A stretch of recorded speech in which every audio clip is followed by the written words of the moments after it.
Hello hi everyone, সবাই কেমন আছো? প্রিয়াঙ্কা অফিসিয়াল ব্লগ থেকে সবাইকে জানাই আন্তরিক শুভেচ্ছা ও ভালোবাসা এবং শুভ মহালয়ার উপলক্ষে সবাইকে জানাই আরও অনেক অনেক ভালোবাসা। যারা নতুন আছো ভিডিওটা দেখছো সবাইকে বলছি একটু সাপোর্ট করবে এই বোনটাকে, আর যদি পূরণ হয়ে থাকে তাহলে সবাইকে অসংখ্য অসংখ্য ধন্যবাদ। তোমরা এতদিন আমাকে অনেক সাপোর্ট করেছো, সামনে যাতে এগিয়ে যেতে পারে আরও সাপোর্ট করবে। তো দেখো আজকে শুভ মহালয়া, সেই জন্য ভোর 5টার সময় উঠে গেলাম, উঠে ফ্রেশ ট্রেশ হয়ে 5:30টার মধ্যে সবাইকে গুছিয়ে রেস্ট একটু ফ্রেশ হয়ে সবাইকে উঠালাম, উঠিয়ে 5:30টার মধ্যে বেরিয়ে গেলাম, বেরিয়ে রাস্তায় চলে গেলাম। যখন বেরোলাম তখন দেখি মানুষ, এত মানুষ, এদিকেও দেখি মানুষ ওদিকেও দেখি মানুষ, মানে মানুষের মতন আর বলার নেই, ভাষাই নেই যে এত মানুষ মহালয়ার দিন। মানে অনেকে বলতো, আগে ছোটোবেলা শুনতাম যে মহালয়ার দিন সকালবেলা ভোর 4টার সময় উঠে হাঁটাহাঁটি করলে খুব ভালো, শরীরের জন্য ভালো, মনটা ফ্রেশ থাকে, সব দিকে ভালো হয়, সবার সঙ্গে কথাবার্তা বলা যায়, যখন বাইরে যায় তখন খুব সুন্দর একটা মুহূর্ত উপভোগ করা যায়।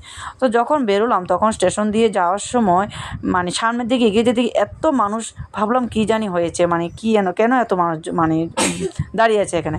কিন্তু সামনে গিয়ে এগিয়ে দেখি সবাই চা খাচ্ছে, কেউ পান খাচ্ছে, আর বাচ্চা যেন খুব সুন্দর একটা মতো, যারা যারা বাচ্চা গিয়েছে তাদের জন্য চকলেট আয়োজন করা হয়েছে, মানে বিনা পয়সা। এখানে কোনো ক্লাবে থেকে খাওয়াচ্ছে কিনা জানি না, কিন্তু এখানে রাস্তায় দুটো মহিলা, একজন পান দিচ্ছে একজন চা দিচ্ছে, এত সুন্দর। কিন্তু দেখো এখনের দিনে মানুষ কিন্তু একটা গ্লাস জল দিতে মানুষ চিন্তা ভাবনা করে, আর একটা মহালয়ার দিনে বাচ্চাদের জন্য চকলেট, তারপর গিয়ে চা পান দিচ্ছে। যারা চা খেতে ভালোবাসে তাদের জন্য চা, আর যারা পান খেতে ভালোবাসে তাদের জন্য পান।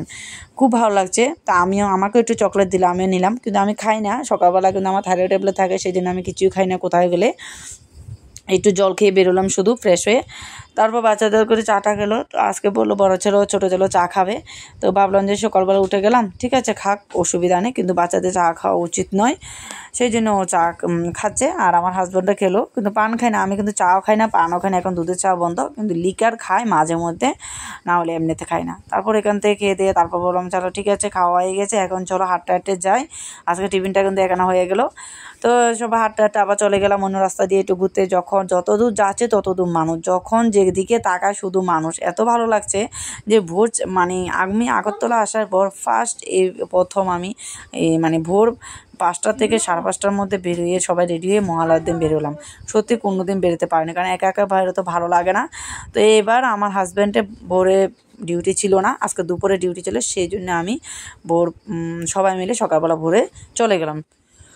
ওইখানে গিয়ে একটু ঘুরতে তারপর আবার স্টেশনের দিকে চলে আসলাম। ভাবলাম যে ট্রেনটা যাচ্ছে, দেখি ট্রেনে কতজন মানুষ আছে বা কীরকম মানুষ, একটু দেখে আসি।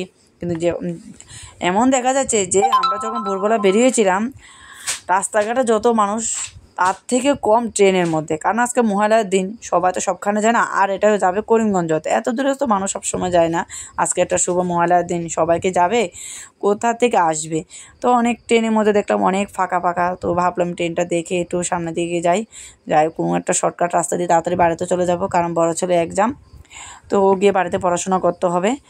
তো এইদিকে একটু ফটো করলাম, ফটো তুললাম, তুলে একটু দেখলাম চারিদিকে, দেখে হঠাৎ করে ক্যামেরাটা জানি কী হয়, এগুলো আমি বুঝতে পারলাম না। ক্যামেরাটা যখন নিচের দিকে রেখেছিলাম মোবাইলটা ধরে, তখন এটা অন ছিল, কিন্তু বুঝতে পারিনি। তো যাই হোক, ভিডিওটা তোমাদের কাছে কেমন লেগেছে, আর কারা কারা মহালয়ার দিন সকালবেলা বেরিয়েছিল একটু কমেন্ট করে জানাবে, আর আমাকে একটু সাপোর্ট করবে, সবার পাশে থাকবে। Tata, bye bye.